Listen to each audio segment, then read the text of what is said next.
All right, ladies and gentlemen, welcome back again to the Real Music Observer. It's Dave observing real music in real time for real people just like you and me. So today I was sent a notification from the Eagles. They were telling me that they had some concert tickets that I should buy, and so, you know, it'd be kind of cool to see the Eagles. I haven't seen all of the Eagles together. I have seen Joe Walsh twice, and I have seen Don Henley once. The Don Henley concert was pretty unique, right on the Charles River in Boston during the Building the Perfect Beast tour. Pretty cool material on that album. Killer version of Dirty Laundry, and of course the encore was Hotel California. So Don, of course, didn't shy away from doing some Eagles tunes, and it was a great show.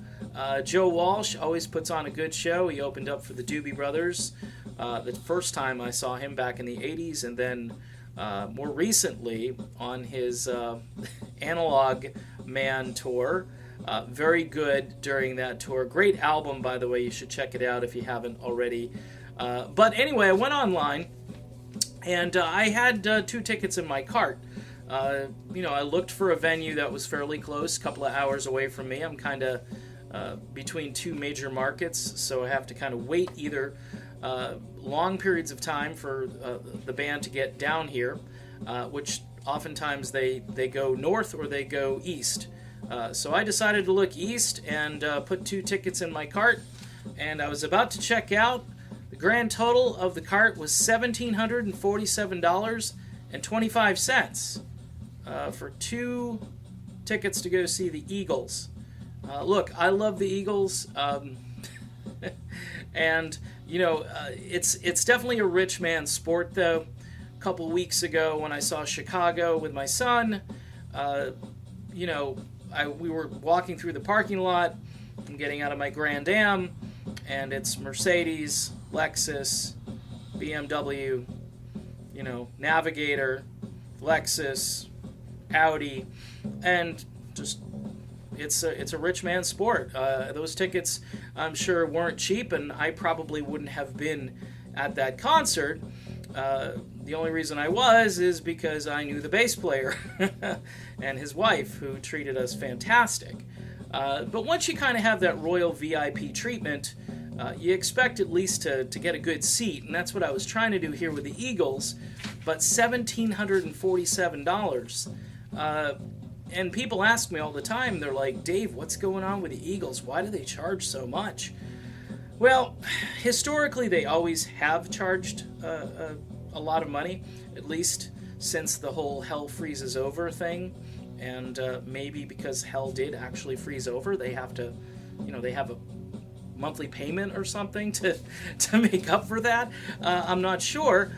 What I'm probably guessing is it might be a little bit of greed. It might be Don Henley tends to speak both sides of his mouth a little bit. Like, one side is like the little guy, the other side is, hey, we'll sell our CD at Walmart, and he didn't seem to see a high ticket price that he wouldn't approve of.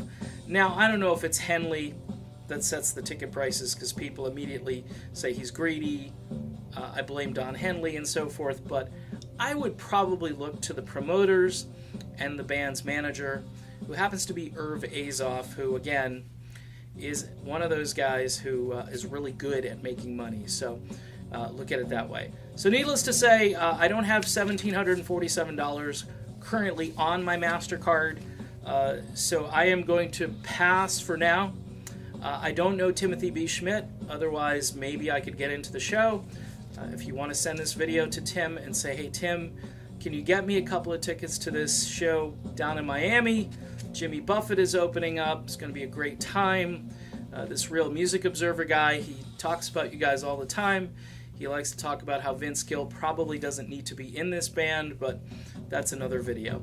So, anyway, I'm Dave, and this is the Real Music Observer. We'll be back again observing more real music in real time for real people, just like you right there, just like me, the common man who can't get in because, well, the tickets are too expensive.